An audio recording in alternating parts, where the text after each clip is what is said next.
Today, we're diving into a really beautiful true story by Sudha Murti.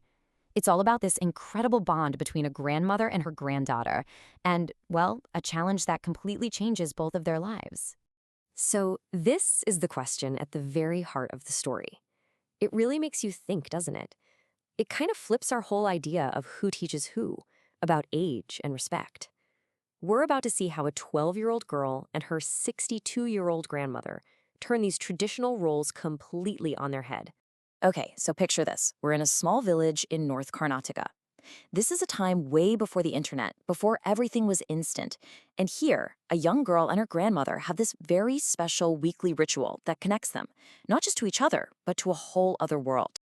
You have to imagine the excitement. Every week, this magazine called Karmavira would arrive.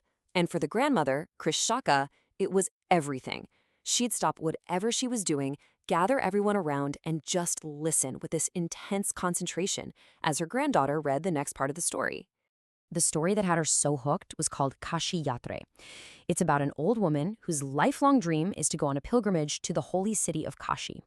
But in this amazing act of kindness, she gives all of her savings away to help an orphan girl get married. She chooses helping someone else over her own big dream. And this is why the story hits so close to home. See, Krishika had also never been to Kashi. She saw her own dreams, her own unfulfilled wishes, right there in the main character. For her, this wasn't just some story. It was like looking in a mirror. But things can't stay perfect forever, right? This peaceful, happy ritual, it was about to be completely disrupted. Every good story has a turning point, and for these two, it was just around the corner.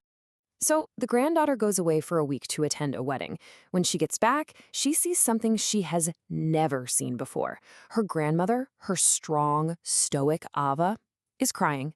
Now, this was a woman who never cried, not through the hardest of times, so you can imagine how worried and confused her granddaughter was. Later that night, sitting on the terrace, her grandmother finally tells her what happened. While she was gone, the magazine came. And Krishtaka, she picked it up, she looked at the pictures, and she just felt this overwhelming wave of helplessness because she couldn't read a single word. She realized that all the money in the world meant nothing if she had to depend on a child for something so simple. But here's the thing about Krishtaka. That moment of despair, it didn't break her. Oh no, it lit a fire inside her.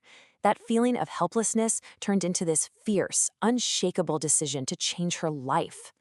And right then and there, she made a vow. She declared, "Starting tomorrow, I will learn." And she even set a deadline, the Dasara festival, a day that's all about Saraswati, the goddess of learning. She promised herself that by that day, she would read a novel all by herself. She was going to be independent. Her granddaughter, being a kid, she kind of laughed. She pointed out her grandma's age, her gray hair, her wrinkled hands. But Krishtaka was not fazed, not one bit. Her answer was so simple and so powerful. When you're determined to do something good, you can overcome any obstacle. I mean, how powerful is that? For learning, there is no age bar. That one sentence is basically the whole message of this story, isn't it? It's a reminder that it is never, ever too late to learn and grow. And she absolutely meant it. The very next day, the lessons started. And let me tell you, Kristaka was the most amazing student. The amount of homework she did was just incredible. She would read, repeat what she learned, write it all out, and recite it back. Day in and day out, she put in the work.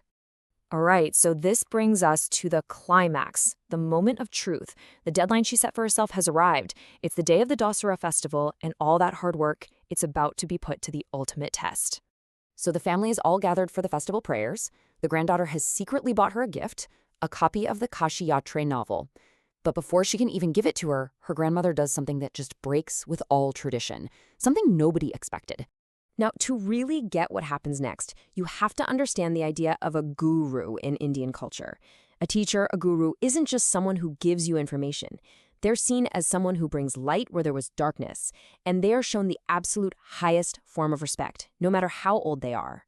And in this just stunning moment, the 62-year-old grandmother bends down and touches the feet of her 12-year-old granddaughter. It's a total reversal of tradition. And she explains, she says she's not honoring her grandchild. She's honoring her teacher, her guru, the one who gave her the gift of independence. And then The final, triumphant moment. Her granddaughter gives her the gift. Krishtika opens it, and with total confidence, she reads the title of the novel, Kashi Yatre, out loud for everyone to hear. Her journey was complete. The student had absolutely passed with flying colors. And this story just leaves us with this huge question. What does it really mean to be independent? Krishtaka's journey shows us that true independence, it's not about money or how old you are. It's about the dignity and the freedom that knowledge gives you, and having the courage to go after it no matter what.